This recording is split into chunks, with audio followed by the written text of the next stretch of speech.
problems 99 and 100, we have a mechanism here where we have an L-shaped bar here and an L-shaped bar here. They're attached to point B, but in a slider, so that the force at B has to be in the vertical direction. This bar, upper bar, is resisted by a wall up here with a ruler, so this force also has to be in the vertical direction. They're pinned together here at D, and this lower bar is pinned to ground at C, and then there's an external or vertical load acting at E. So we can write our position vectors to each of the points of interest. And then we know some of these loads. Now we also have an external load acting here at point F, which I've defined, that isn't in the book. And it is a horizontal load. And so we know FA and FB have to be in the vertical direction, and FF is in the horizontal direction, and FE is in the negative vertical direction. So again, we can sum forces and moments.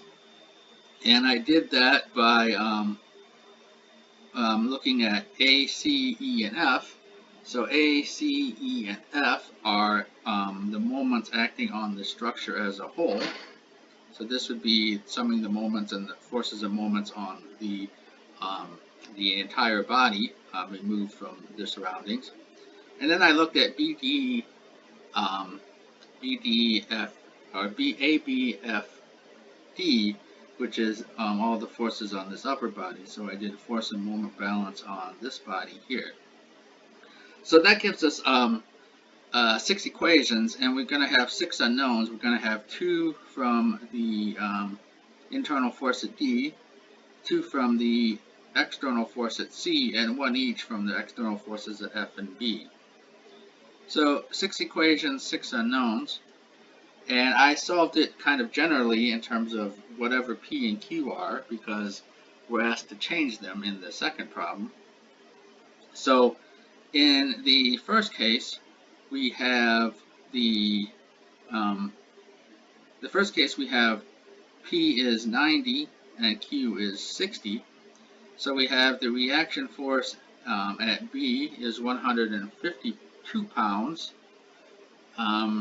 That's at the slider, and at the pivot point where it's connected to ground, we have minus 60 in the X and 200 in the Y. And then at the point where at the internal point where the 2 bars are connected, we have minus 60 and minus 42. So if we look back here, that would be in this one here, minus 6. This is actually going the other way. FD is in the opposite direction because we have minus signs for both components here. And FC is a minus sign for X, so FC is actually going somewhere like this. And then I did it for the other case where we have P is 60 and Q is 90 pounds. And in that case, B now becomes 108. CX becomes minus 90.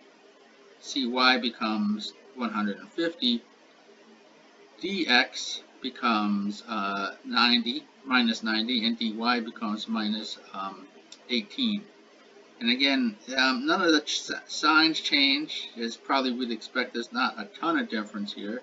We get some loads are reduced, some are increased, but it's hard to really say what to expect as this the mechanisms here start to get more complicated. Intuition starts to fail.